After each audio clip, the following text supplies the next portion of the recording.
Pretty girl. That's What's wrong with that? nothing. Okay, go. Do it again. Pretty girl.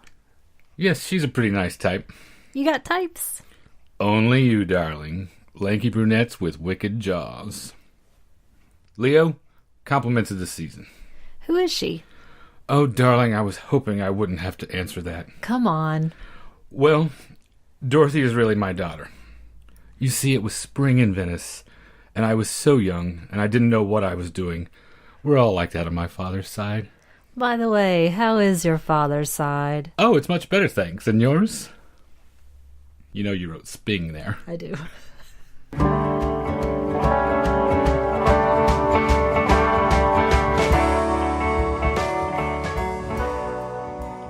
Welcome to the Magic Lantern Podcast, an ongoing informal discussion of the films we love and the things we love about them. I am Erica Long. And I am Cole Rowley. Each episode of the Magic Lantern will be devoted to one film that we alternately select, and we will discuss why it is significant to us. We are up to episode 12, our first episode of the new year, and this choice is seasonally appropriate. Erica, tell them what we are doing. Hello, sugar. To that end, I have The Thin Man from 1934, directed by W.S. Van Dyke, based on the novel by Dashiell Hammett, starring Myrna Loy and William Powell, with Maureen O'Sullivan and Nat Pendleton, plus Asta. So, what's the story? The story is, we've got Nick, who is a retired detective, and his wife Nora, who are vacationing in New York for the Christmas holidays. And Nick gets reluctantly, at first, dragged into the disappearance of a former colleague, who is then accused of multiple murders. I was first introduced to this film by my mom, who has introduced me to so many things, and she's a huge fan of this, and my dad is an even bigger fan of Myrna Loy, which I'm sure everyone who's ever seen her can appreciate that. And I think of it as an early introduction to urbanity. And I can remember watching Topper when I was really young on TV, and that features Cary Grant and Constance Bennett. And I think of Cary Grant as my other introduction to urbanity. And this film was a delight when I first saw it. And I do remember, though, sorry, Mom, being kind of guilted into watching it. She was really excited about it. I was probably in my young, sullen teen years and probably was grumbling the whole time, and then got really into it and have never looked back, thankfully. Well, I know urbanity really hits you where you live because that sort of thing happens around here all the time. For instance, just this past holiday season, we had a delightful Yule log dessert. We did a bûche de Noël. And in a split second, when I turned my back, it seemed like you had eaten about 15/16 of it. Darling, that's not how I remember it. Leaving a slice that... with the fork marks? I'll tell it. Leaving a slice that, had it been taken to the pound, I sure would have prayed you took it to a no-kill shelter. Because, and I believe, as I said when I opened the box to see what was left, this is the most ragged piece of bûche I've ever seen. To which you replied, your mom is the most ragged piece of bûche I've ever seen. And that made you drop your monocle. Hence, urbanity. So clearly, the witty banter never stops. Yeah, I mean, I was doing that in my evening dress, wasn't I? I think. I think so. Yeah. Well, I had to be introduced to it at some point because I certainly wasn't exposed to it on a daily basis. Thank you. Now, do you have any memories of seeing this film or any part in the Thin Man series at all? This film feels like it's been part of my lexicon for so long that I really cannot pinpoint the first time I saw it. It seems like it's always been there, just like Laurel and Hardy and the Little Rascals and W.C. Fields. It's just part of the firmament, it feels like, at this point. So I don't have distinct memories of the first time or subsequent specific viewings. It's just ever present, it feels like. I think that leads to a question that I have, which is, how do you approach something that, as you mentioned, essentially becomes part of your own canon? To a person who has never seen the film before, how do you explain its relevance? How do you recapture the moments that at some point meant so much to you that it got added to this personal history? I'm not sure. I know when we were watching it that I caught myself thinking a lot about the fact that I was just sort of swept up in watching it and not thinking very critically about it, just because it is so second nature to me after having seen it so many times by now, that I had to stop and force myself to look for things to point out that would potentially be significant to someone else to entice them to watch it in the first place. And I found several once I forced myself to do it. The thing that demonstrates about it, I guess, is that its charms are so immediate and obvious that it's easy just to fall right into the rhythms of the thing. And I also tried to approach it with fresh eyes. And I thought back to the initial time that I watched it, and probably even the first few times after that. And the thing that I remembered was the central murder mystery. It kind of goes without saying now, it's a comedy murder. The murder part is woven throughout, and it's pretty complicated, as you would expect from a Dashiell Hammett story. And I really don't think I got it the first time, but I don't know that I was necessarily that worried about it. No, plot-wise, when it comes to the final unraveling, get all the suspects in one room scene, you realize it's as convoluted as something like The Big Sleep. Yes. Almost. It's not breezy when it comes to breaking down the mechanics of the murder part, which I guess isn't that big a deal ultimately, since the obvious focus is so much on the chemistry of the two leads. Yes. And that's one of the reasons why I chose this film. Now, this is a pre-code comedy. Does it feel Just like a barely. pre-code to you? Because it's 1934 when the code began to be enforced, but this sort of slipped right in before that. But does it feel like a pre-code comedy to you? Only in one or two places. It probably shows up a little bit in Myrna Loy's wardrobe. You mean nips blasting all over the place? Or Bane? Not all over the place, but once In or a couple twice. of places. And also some of the sauciness of their repartee. And speaking of that, I think about the screenplay by Albert Hackett and Frances Goodrich, who were a married couple. Mm-hmm. And they wrote many wonderful screenplays, most notably The Diary of Anne Frank and It's a Wonderful Life. And The Diary of Anne Frank, notable also for overflowing with witticisms. It is, and urbanity and beautiful... Bon mot. Yeah, absolutely. That's what I think of, for sure. So they were tasked by the director, W.S. Van Dyke, to use Dashiell Hammett's novel as a basis, but pretty much kind of toss it out and really bring him scenes of a marriage. Not scenes from a marriage, but also known for its witty urbanity. So they came up with something to me that feels like a lived-in relationship. So in addition to Myrna Loy's wardrobe, I think we have a mature representation of a marriage that's really interesting and that you don't see in quite a lot of other films, and that once the code came in and you watch the subsequent entries in the Thin Man series, it's not quite, it doesn't have that snap, I think. Would you agree? I would agree. It's funny how far the series moves away from what made it so exciting and interesting to people in the first place, I think. I've never seen a movie so poised to take advantage of the cultural climate as this, coming out 5 months after the end of Prohibition. Mm-hmm. And then by the time you get to the end of the series, Nick is a teetotaler and you are well into the code era. And so the twin beds become more prevalent and all of that sort of thing. They do, and really button down, and you get rid of that wonderful little bit of physical comedy when they are in their separate beds together, but Nick's getting all rolled around, and it's pretty silly and really fun. And I'd like to talk for a second, too, about what you had touched on earlier. Another thing that stands out in this is the comedy pairing of William Powell and Myrna Loy. Mm-hmm. They seem like a natural couple to me. They play off of each other so well. And William Powell had said that Myrna Loy had the best quality of listening of many of the other actresses that he had worked with. And that's the thing that he really appreciated about her. And I love watching the film and watching Nick, watching everybody else, and watching Nora, watching Nick. Yeah. And they were such a wonderful comedic pair that they were in 14 films together. This was their second already. They already had those rhythms down, I think. And when paired with a director like W.S. Van Dyke, who encouraged ad-libbing, number one, which I think that you can feel in this film, and number two, encouraged quick and initial takes so that nothing would get stale, and really required everybody to be on the ball at all times. Yeah, Van Dyke's shooting style makes this supremely interesting to think about the assembly of, for me.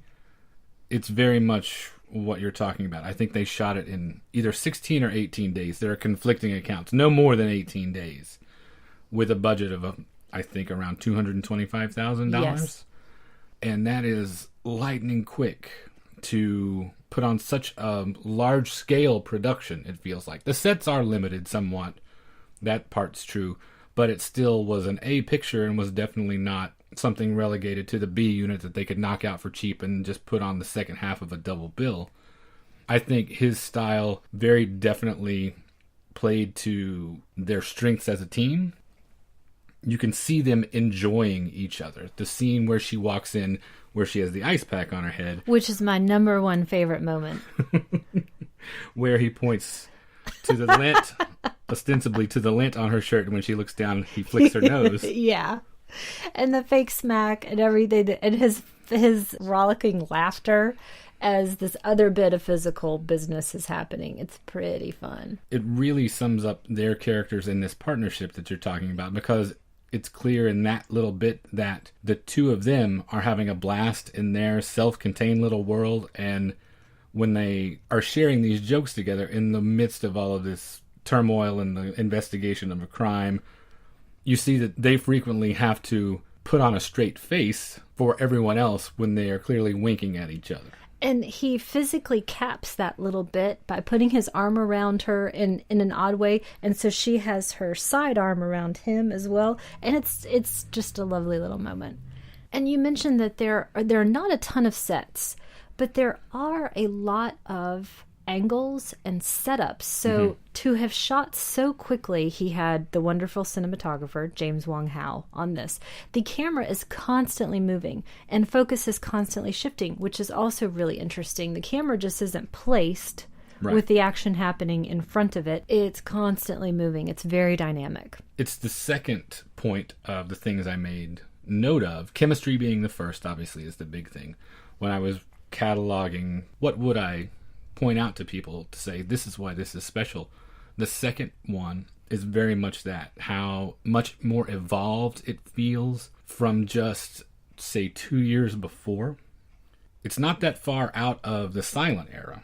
Talkies are still relatively new, and when you compare it to something that's still excellent, like Ernst Lubitsch's Trouble in Paradise from 1932, and you look at how stagey and stiff, still well acted and still beautifully shot. And a couple of surprises, but not a lot. Right. When you compare the technical achievement of The Thin Man to that and how much it has evolved in those 2 short years, it's really interesting to see all of these what seem like new ideas about camera movement, camera placement, and direction in general. And I think about the career paths of William Powell and Myrna Loy, and both of them, by this point, 1934, had already each appeared in dozens of films. They actually both appeared in fewer films after this than they had before. So they were veterans, and Myrna Loy in particular had really been typecast as the vamp, and often as the not American, sort of exotic, Anglo-Asian, Eurasian, this creation that had been made up, essentially. And so she was really put into that certain type of role, and the director had to fight for her. He saw her natural comedic abilities. The story, possibly apocryphal, is that they were at a party, and he tossed her into a pool to see what she would do. And he felt that she had such aplomb, which I think is the perfect word to describe her, that he thought she would be great in this film. And I totally agree. And William Powell had gone from part to part to part, but was already known as having this wonderful speaking voice and being so light on his feet and having such presence and intelligence. Right. That I think he obviously walked into this a little bit easier than Myrna Loy. And he had the previous film series of the Philo Vance mysteries as well. So the detective was kind of a no-brainer for him, but he, I think, set himself apart as Nick Charles and forever after associated with that part. Mm-hmm. It was definitely career defining. And you've heard me say this many times before, and I'm going to say it again with this film. I love warm representations of marriage. Mm-hmm. And that is what this is. These are partners who are not fighting against each other or fighting for something else outside of what they have created. They are not lying to each other, trying to get something from the other. They're working together. Even though we are in a specific time period where Nora is going to be relegated to the supporting role, for sure. But it's elevated from so many other of these comedies in that neither of them is dumb. They're not trying to hurt each other. They're not trying to pull one over on each other. There's no person outside of the marriage as well that's trying to chip away at what they have. Nora's relegation to support makes sense in the context of the story, too. It is essentially a murder mystery, and she is not the retired detective. Absolutely. So it's not... Though she wishes she were in on the action and tries to get in on the action. And actually contributes significantly to the solution of the case. So. She does. She's got hair on her chest, as the detective says. It's true. She's tough. Yeah, that's one of my favorite things about her character, is that she's resilient and smart, and she's every bit his equal. So when I think about that person who hasn't seen The Thin Man, I really hope that they go out and watch it because it is a witty, intelligent, fun murder mystery that stands the test of time, and that's based on the dialogue and the performances and the direction. And that's why you choose it to canonize, yes. Basically. Now, would you have chosen this for one of your episodes? Oh, without a doubt. I think the main reason I would choose this as one of my favorite films to put on that eternal list is because it is a perfect balance between two of my favorite genres, hard-boiled detective fiction and screwball comedy. It is a perfect distillation, which is the perfect word to choose for this film, of those two things together. I've never seen it handled with one foot in each of those so deftly. Even in the subsequent entries in the series, while some of them are quite good, none of them are this good. Mm-hmm. Handled with aplomb, you might say. I would say. Now, do you think that we have a harder time classifying this, talking about it, analyzing it because it's a comedy? Sometimes. It's generally assumed that with those sorts of things, there's not as much gravity, and so there's not as much to sink your teeth into. But I disagree with that ultimately because it's just as noble a pursuit to provide a diversion and make someone laugh and genuinely entertain them as it is to make them think deeply about one particular issue. It's not lightweight like that. For example, the speed at which the jokes move assumes a certain level of intelligence on the audience's part. That bit in particular I'm thinking about the Sullivan Act. When she makes the joke Yes. about the Sullivan Act. How in other lesser films there would have been a beat there would have been a moment to underline that here is the joke, whereas in this it's just lightning quick and it's not pointed to, it's not highlighted, it's delivered and it expects you to keep up. I think that's one of the great things about this versus a number of other films that try to imitate it. And after I watched it the first time, and as I said, I was involved in the mystery kind of above all other things. And then it was the further viewings where I caught those moments we had talked about, the ice pack and the physical comedy that happens with that. And a number of other scenes that are really fun, but something else going on that you have to really pay attention to see what everybody's doing. And that repeated viewing, I really appreciate because it draws out all of those moments. And I thought again about the way I watched it the first time, the way I've watched it subsequent times, and the things that I've noticed now. And even with this last viewing just a couple of days ago, I noticed something brand new to me, which was that Tommy, who is Dorothy's fiance, he's got dimples. And they're pretty cute. And you never had seen that before? I never noticed it, or maybe I didn't appreciate it at the time, Could but be. I do now. So they being the screenwriters and the director and the actors, created a formula, kind of an essence, and it worked so well they repeated it 5 more times after this. And there are key elements in it that are repeated, especially in the second that came out very quickly after this one, with the big party scene and the reveal at the end and the themes of kind of the dumb cop. And there's the intellectual character in the first film. It's the brother Gilbert, who's obsessed with learning and scientific evaluation and some forensics as he knew it at the time. And then in the second film becomes about psychoanalysis, which was, the sort of key touchstones from the time. Well, you see those characters pop up constantly. That character is a staple. It shows up in everything from these things to another one of my favorites, Hold That Ghost. There is that professor character who doesn't catch on that the beautiful blonde is paying strict attention to him while he has his nose buried in a book. This character is a staple for these sorts of murder mystery movies. Yeah, that Freudian analysis was starting to become pretty important at that time. And another part about bringing some fresh eyes to this, I read the book about 2 years ago, I would say. And so my impressions of it are based on reading it at that time and not coming back to it since. So my impressions could be faulty. But I really got the sense that the book is definitely darker than this piece. And I think that, again, that goes to Van Dyke saying, use the bones of this, but give me some fun and some wit. And I think of William Powell as being a performer who really embraced joy and amusement and finding those light moments. And I don't think of that when I think of Nick as the character in the book.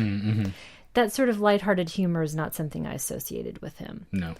And I also got the impression, again, upon watching this many times since then, is that Nora has a bit more of a fleshed out part in the film than in the book. But that could also be what Myrna Loy just brings to the part. There's a lot to be said for chemistry and the cult of personality when it comes to these things. And when I was searching for our wonderful playlet from the beginning, I was glancing through the official script, and there were some elements that were changed even from that. And I think that that's Myrna Loy.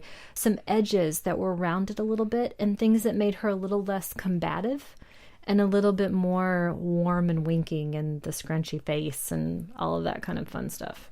As you noticed the dimples, I noticed the scrunchy face a lot more this time than I'd ever seen it before. I remember the one very distinctly after he sent her to Grant's tomb and then she calls him on the phone.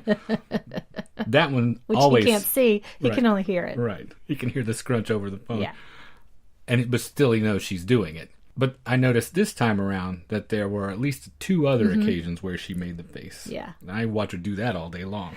Absolutely. My dad calls her his girlfriend. Your dad's a smart man. My dad's is Catherine Deneuve. Oh, really? Yeah, that's his choice. Pretty smart guy, too. Yeah, he's no dummy. And he pretty unceremoniously sends her off to Grant's tomb when he gets a hot tip and he's with the lieutenant. And she wants to tag along, but he's having nothing to do with that. So they jump in a car and they're about to go see one of the suspects, or suspects, as the film says. And many films of the time also pronounced it that way, which always kind of throws me off. But anyway. And he doesn't ditch her because he thinks she's incapable, but because it's potentially dangerous. Absolutely. He gives her credit when credit is due. Yeah. So they're headed over to see one of the suspects, Nunheim, who is in his kind of cold water flat with his girlfriend. Such a weasel. And I love her so much. She's the best. I love that scene. I love watching it over and over and over again. And if I could have written that dialogue, I would count myself as a lucky person. So Nunheim and his girlfriend are arguing, or as the lieutenant says, dancing around the maypole, or roughhousing. And she goes through her whole litany of that ends with, and even if I did like stool pigeons, I still wouldn't like you, and throws a frying pan at him. And so while all of this is happening, Nick is just relaxed in the chair, blowing his smoke rings, while the lieutenant, who, as also films of this era would portray cops, is pretty much a big dummy. He doesn't really know what's going on. Right. He might Ernest. Yes, and he probably understands the street culture, at least knows the players, Right. but doesn't really get the bigger picture. The private detective is always smarter Always than the cops. Smarter than the cops and smarter than the scientists, too, which is kind of scary if you think about arrest records of the time. True. So I like this scene because it's a lot different. The dialogue is wonderful, but it also does kind of reinforce those stereotypes, those formulas that you'll see in other films, but takes in a little bit of a different direction. And so Nunheim diverts the lieutenant a little bit, is able to escape, and Nick, always the smarter private detective, he's the one on the phone alerting the police to go pick him up at some point. Is that the first scene in the movie that specifically catches your attention? I guess it did this time through, since it's the first one you bring up. I think it does every time I watch it. I look forward to that scene coming up because I want to hear that little bit. But the actual first scene that catches my attention is one from very early in the film, which is the big party scene when Nick and Nora are throwing the big holiday party, and the camera is constantly moving through all the action, gives everybody a moment, pretty much all of the extras a line All too. the palookas. All the palookas, goes through the kitchen and the ordering and on and back and through the front door and in the bathrooms. We meet almost every single character in the course of this scene. We get treated to the crying man just missing his ma. He's out of nickels. So I like that one because I enjoy those opportunities to give every character a moment to establish sort of who they are and what their motivations are in a really breezy way. Right. I mean, it moves quickly. It's not a very long scene. No, the scene's probably 5 minutes total. But you get a sense of who everybody is, right? And You get a sense of everybody, and you get a lot of exposition, too, in terms of fleshing out the mystery. you do, and that action is moving forward constantly as well. So it's propelling us forward. And we get a face scrunch in that scene, too, when Nora walks in on Nick, sort of comforting Dorothy. Right. And that's pretty fun. And I really also like the moment, which I haven't noticed before, and I noticed this time around, when Nick has taken the gun from Dorothy. She's trying to convince him that she actually murdered the first murder victim. I won't get into names because Right. several people get murdered. To protect her father. Yes. Who And she thinks... is the murderer, and as does the rest of the country and the police. And Right. there's a big manhunt represented by the black dot on the map with the net coming out effect, which I really enjoy. So the moment is he's taken this gun from her. He's trying to get the story from her that she's trying to sell. But he reaches out and he touches her with his pointed finger and explains, nope, this is what happened. And I can't think of other actors that were so able to physically interact with each other in such a natural, light manner that actually means something. And they were really looking at each other and listening to each other. So that's another moment that sets this film apart for me. Whereas in other films you would see it portrayed how?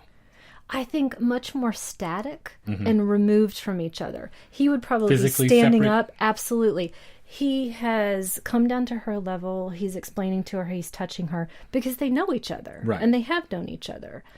And in other films, there would probably be underscoring at that point. You know that's the thing I hate most. Some sort of weird opportunity for him to not be in profile, which is what he is. So they're not framed separately. They're together the whole time that it's happening. And another movie might take the opportunity to imply some sort of, love interest happening. And that's not. It's It's moment. almost paternal.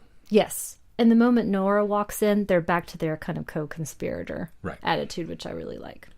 And then that brings me to a scene later on, which is my absolute favorite of the representation of their marriage. I've talked about other little moments that have happened, but this is my favorite. And this, I learned, was ad-libbed as well. And it is the Christmas tree scene where Nick has gotten his air gun for Christmas and proceeds to do all of his under the shoulder and under the leg and back over his profile with the mirror shots to blow out all the balloons on the tree. And then shoots out the glass and pretends to be waking up from some sort of a coma. I really like that scene. Completely ad-libbed. Nora's watching him with bemusement the whole time. The thing I think about often when I see that scene and other scenes from the time period, for example, we just watched Remember the Night, how different Christmas trees look now. I've seen so many times with those balloons on them, and why? Versus Why do you then? want balloons on them? Isn't I that don't an get odd it. choice? I don't get it. Yeah, I like to go back and look just how differently, just 60 years ago, I guess. 80 years ago. 80 at years this point, ago, yeah. how much Christmas tree decoration has evolved. It's fascinating. Did you read my monogram on the subject? I did not, but I shall subscribe to your newsletter. Or is it monograph? I think I meant to say monograph on the subject. Sorry. Either way.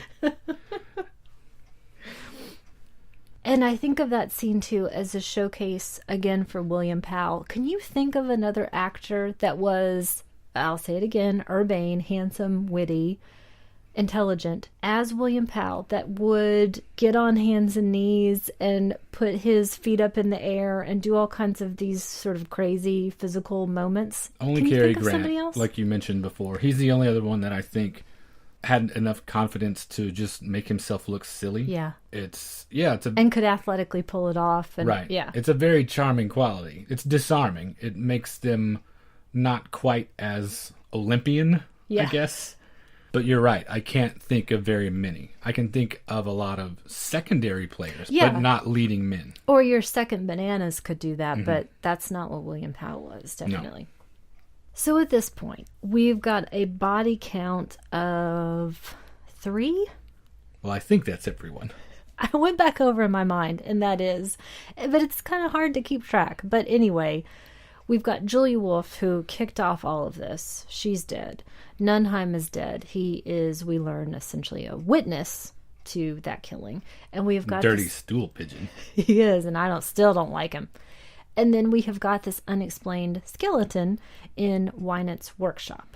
The skeleton, since you mentioned forensics earlier, Yeah. is an interesting little bit to me. When they x-ray the remains and they find a telltale piece of evidence in that, can you recall anything prior to this movie that had such a prominently featured detail of forensic science in it?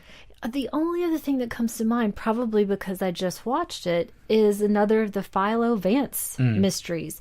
Those were kind of intricately designed, forensically plotted mysteries. And so it does hinge on time and could this guy have done this, and angles and all this sort of stuff that you don't see in a lot of other things. Didn't show up in a ton of Agatha Christie type drawing room murder mystery. No, those were, it seems like, much more psychological, and I don't even remember talking about fingerprints, essentially. And this comes down to an actual identification of bones. And sadly, the forensic folks get thrown off by clothing that's left in there, as opposed to, Nora says at one point, aren't all skeletons the same? The forensic folks do, but Nick doesn't. Right, Nick does not. But no, not all skeletons are the same. And did they not know that at this point? Or did they just not want to get into it at this point? I don't know. It's so hard to try to relate to as someone living in 2015 because in 1934 there was no television. You weren't inundated with CSI shows, and it wasn't par for the course for that sort of information to be published in the paper. Right. I often think about how easy in retrospect it would have been to get away with so much crime just a few generations ago based upon how little law enforcement agencies knew about those sorts of things. Should we get in our time machine and go solve the Limber baby kidnapping? Maybe? It's funny you mention that because lately I've been going down such a YouTube Jack the Ripper documentary rabbit hole. And that was the one thing that I've thought so much about lately, is just being able to go back and insert myself or anyone in that narrative that could prevent that, or that had the skills to unravel that mystery so it wouldn't be lost to time forever the way it is. I find that case super fascinating. So that question has been on my mind a lot in the last few days. Okay. I'm going to keep working on the time machine. I just have to go back to school and master physics. Got it. So give me a little bit of time. Now, you mentioned that Nick is the one who knows it is not, in fact, a fat man skeleton in this workshop. He knows who it really is. Right. The titular Thin Thin Man. Man, which is not William Powell, as it was Absolutely. assumed and how it's sort of implied in the later films. The Thin Man is actually the murder suspect / victim. Clyde Wynant. And so he was killed first, and then everything was pinned on him from that point because obviously he couldn't defend himself. And we find that out in the penultimate scene, which is the big gather all the suspects together and I'm going to reveal who the murderer is. I do love those scenes. You know, and they were in a lot of movies and books before and since, and it's still pretty fun. There's a lot of jokes in there, a lot of opportunities to take aim at the cops too, and to get everyone to kind of falsely confess to something and jump up and say, "No, I didn't do that. I did this other thing," and bigamy is revealed, and on and on and on. Whereas up to that point, it's all about the science and detection. The assembly of the suspects is where the psychology really comes into play. And watching him pit certain characters against other characters, you're right, it's a lot of fun. Yeah. And we've got not one but two gigolos in the scene too. And so that's always fun. And Jiggle-Eye? Jiggle-Eye, I think so. A murder of gigolos, maybe? I don't know. Is that what they're called? And I think it's a little bit of the pre-code too. Dorothy is brought in and she's tipsy and she was about to run off with one of the gigolos from the original party who was trying to make a move on her way back earlier in the movie. And then we learn that Chris, played by a very young Cesar Romero, is he looks already an awful married. lot like Ben Affleck, Does he? I think, in this. That's who I immediately thought of. Do you want me to do my Ben Affleck impression? Sure. It's not going to read on the podcast though, but I'll do it just for you. Okay. You're right. It won't read. But you're welcome. I can vouch for that being spot on. So Cesar Romero is already married, so his marriage to Mimi is invalidated, which gives Nick the opportunity to get her to finally reveal she knew who the murderer was, or she put it together, maybe. I don't know. Did she know right away, or did that come kind of later on? No, she knew. Okay. And then the murderer is revealed to be Macaulay Wynant's lawyer, who was stealing money from him, essentially, for a long period of time. And he was the one who murdered everybody and made it seem like Wynant had done it and was on the loose somewhere out there. So as we mentioned, we've seen it before and since. It's a pretty solid element. I guess that's why it gets used a lot. It's pretty fun to bring everybody together and see what happens. And Nick reveals to Nora, well, it's the only way it explains what happened, really. So he's not entirely sure. He's got to make somebody show their hand, finally. Right. So the murder is solved. Murder is solved. And the lovers are reunited, Dorothy and Tommy, he of the dimples I mentioned earlier. And they are on the train headed back out west with Nick and Nora. And we're treated to a little bit of innuendo with the, is it bedtime? And then the train going through the tunnel. Does the train go into the tunnel? No, but it makes a lot of noise and you see it taking off and you know what's happening. In your mind, the train went into the tunnel. Just another reason why I married you. Thank you. Now, one thing we haven't gotten into yet is a discussion about essentially the sheer amount of alcohol that's consumed in the film. It was right after the end of Prohibition. Right. But even for that, Nick as a character, Nick and Nora together, but primarily Nick as a character, is constantly drinking. And I don't know what else to say about it, really, besides that. It's kind of jarring to me to watch that now and imagine in real terms what life would have been like. Right. In this context, in our current context, yes, it's jarring. But like I mentioned before, when you are 5 months past the repeal of Prohibition and it's happy days are here again, and I think the audience clearly voting with their ticket buying dollars demonstrated how much they wanted to see that sort of enjoyment, revelry, I guess, for lack of a better phrase, because it was the fifth highest grossing film of 1934. And that is somewhat based upon the chemistry of the leads and the entertainment provided. But I think it's also, like I said, it's zeitgeist. It's very much tapping into what the cultural climate was at the time and how much people wanted to reassert their right to celebrate in that fashion. And I think back to the first time that we see Nick, and also this was an ad-lib, when he's shaking... Was it a martini or a Manhattan? I can't remember. A Manhattan, I want to say. And so that's all William Powell making all of that up. But right. He didn't even know that was going in the film. Right. That establishes the character right away. And it's woven throughout. And as you mentioned, though, earlier, something that falls away in the subsequent films. Right. Jarring is the exact word I would choose, because looking at it through 2015 eyes, you would say that character is an alcoholic and has a problem. I don't understand how he's functioning at that point. And it's in the morning, in the evening, in the afternoon, in the middle of the night, and it's all the time. Right. So if they remade that now, what would they replace that with? Or would it be a hard-bitten, leaving Las Vegas sort of... That's much more how the book feels to me. I think that element is... arguably, in the film, the alcohol's played for laughs. In the book, there's no hint of that to me. Again, I could be not remembering it accurately, but it's just a thing that happens, but it's not a sort of, hey, isn't this fun? In the book, at most, it's supposed to be an indicator of sophistication, but not a comic element. And maybe also that element of a person who can handle their liquor is more... respected than someone who can't. I don't know. Could be. To me, it reads more like it's an indicator that this is a man of leisure and has no other responsibilities. But if we were talking about a remake now, it would probably be crystal meth, and then it would go down some really dark directions. Or would they just replace it with a completely harmless vice, a la Kojak's Lollipops or some other device? They'd be fitness enthusiasts. I don't know. They'd just be doing it all the time, probably. Could be. What do people of leisure do now? I don't know. Do I know any of those people? I do. Actually, honestly, sadly, they do still drink a lot, it seems like, when I think about them. Or go swimming pools. They go swimming a lot. So Happy Days are still here. They still are, I guess. Good for them.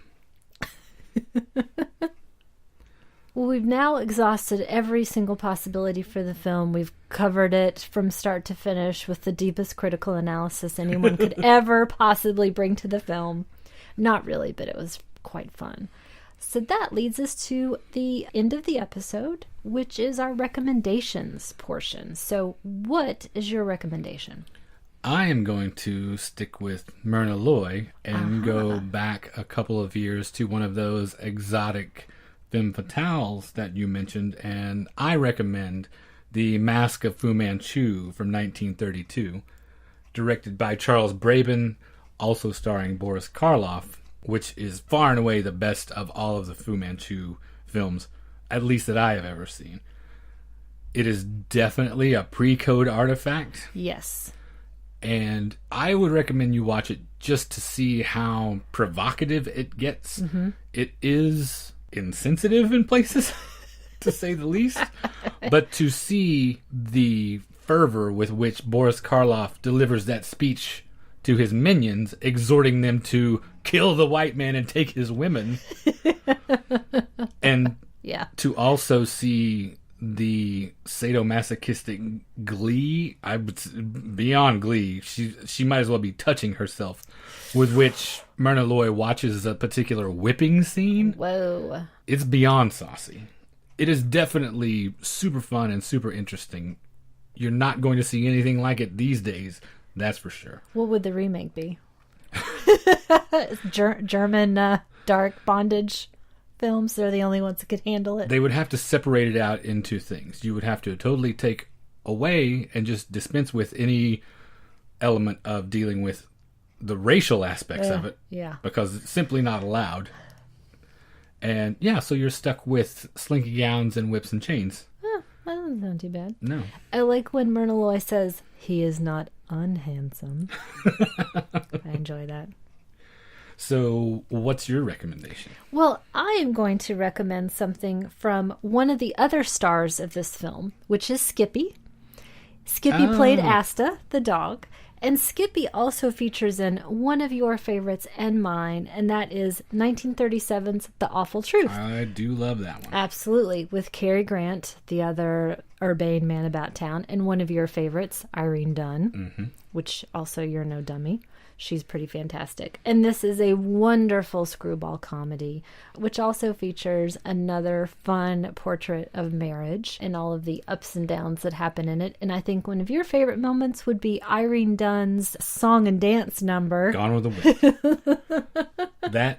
It's a joy. That's a top 10 moment maybe for me. She is so funny and so underrated as a comic performer. Do you think she was underrated? I do. Because she's really high up there for me, and she was so popular. I don't think she was given credit for being as funny as she is. Okay. Also, because she's hilarious. And another person that radiates intelligence to me, That's too. probably why I like her so much, actually. It's a really fun one. Check it out and enjoy.